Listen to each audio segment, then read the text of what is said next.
Guys, welcome back. So my name's Kyun. This is the third video in our video series about all the things. I'm on a journey to go through and collect collect everything in the game on all 12 classes. So today we're going to be covering settings, general settings on the right hand side. So we've already covered the modes, we've covered the which things to collect.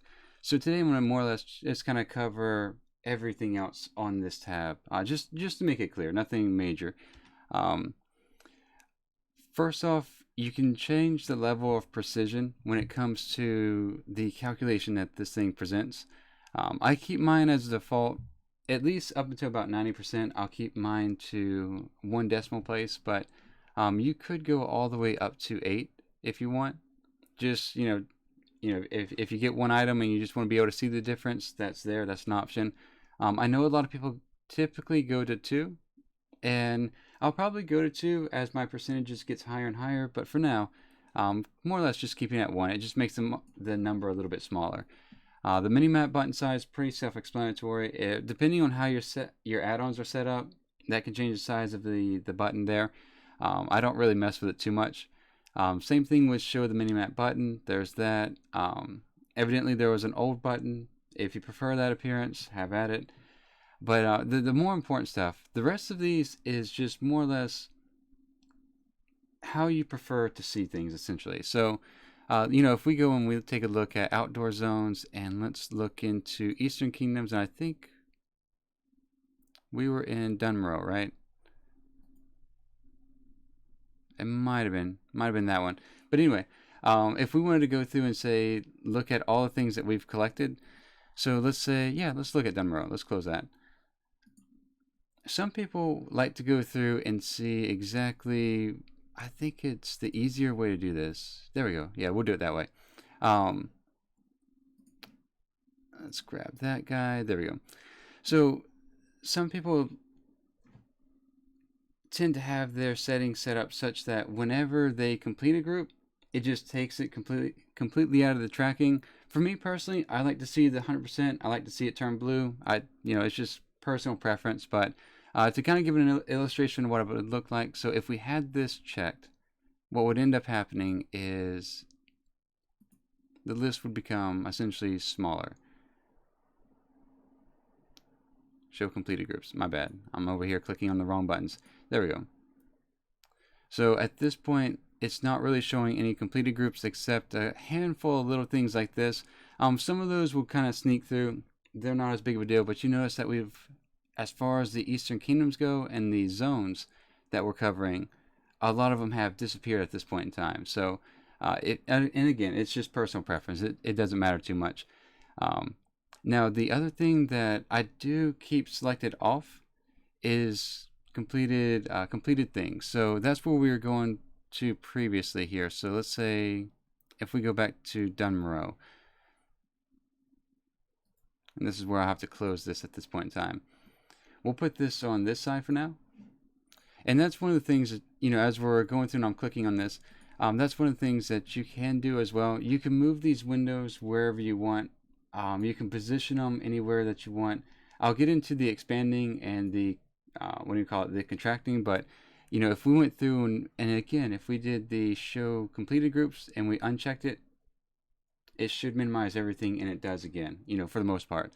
So turning that back on, now if we want to go through, and if I currently click on any of this, this is about as far into it as I can open up. However, if we want to see specifically what did we pick up from this, or what all are we potentially missing, or what do we have the similar appearance of, there's a bunch of reasons to go through and show it, but you can go through and show stuff that you've already collected.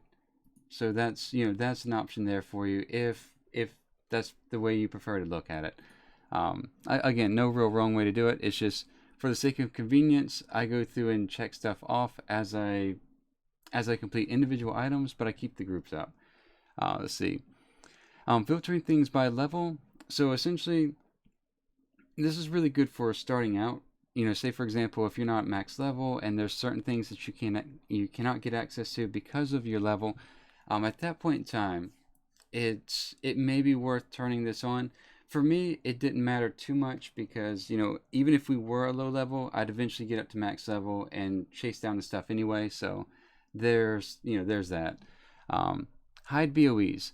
So typically, most people I know do not select hide BOEs because, they're part of the game, they're transmogs and everything else. However, some of them are extremely rare. Like, say, for example, there's a couple from Ultimate that are worth a couple million gold on most realms. And sometimes for the sake of sanity, some people just want to go through and say, do I have everything from the bosses? And, to do a quick scan and quick check, especially for your classic dungeons, just going through and hiding all the BOEs, you can kind of get a really quick scan. So maybe a good case in point here is if we go through and look at classic.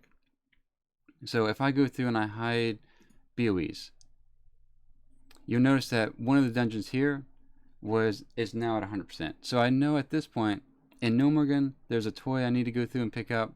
In Blackrock, Blackrock Depths, I know that there's another item I need to pick up in there. I think it's from a chest or something. But at any rate, that's a useful tool that can be helpful in the sense of just like sorting things out. As far as the ignoring filters on BOE, I don't use it too much. Most people that I know don't really use it, but you can go through and ignore special filters where I think it's based on your what professions you have and stuff like that, whether or not that item will drop for you. I don't really mess with that one too much. So these over here are a little bit interesting. So this is especially helpful if you have automatically opening windows. I don't usually use that utility, but we'll get to that in the future video. Where let's just say that we're going into Siege of Orgrimmar, and we'll go into Mist here. We'll pull up Siege. So if we're going into Siege of Orgrimmar, what this will do is that whenever we're in there, we can go in and it'll only expand the difficulty. Like, say for example this one here, if we were going to Heroic, or if we went into Mythic, it would automatically expand Mythic. That's, again, just personal preference. I find having a little bit more manual control is better for me, but if you tend to prefer the more automatic side of it, it's at least available. And yeah, it's a nice feature, all in all. One thing I did want to mention. So you notice that I went through and I expanded everything, and then I closed everything. If you go through and you hold down Control and then left click, it'll go through and it'll switch it out for you. So that's just kind of like a little helpful quick way to close things and sort things out. Same thing as far as your main list, your mini list. That's there and available.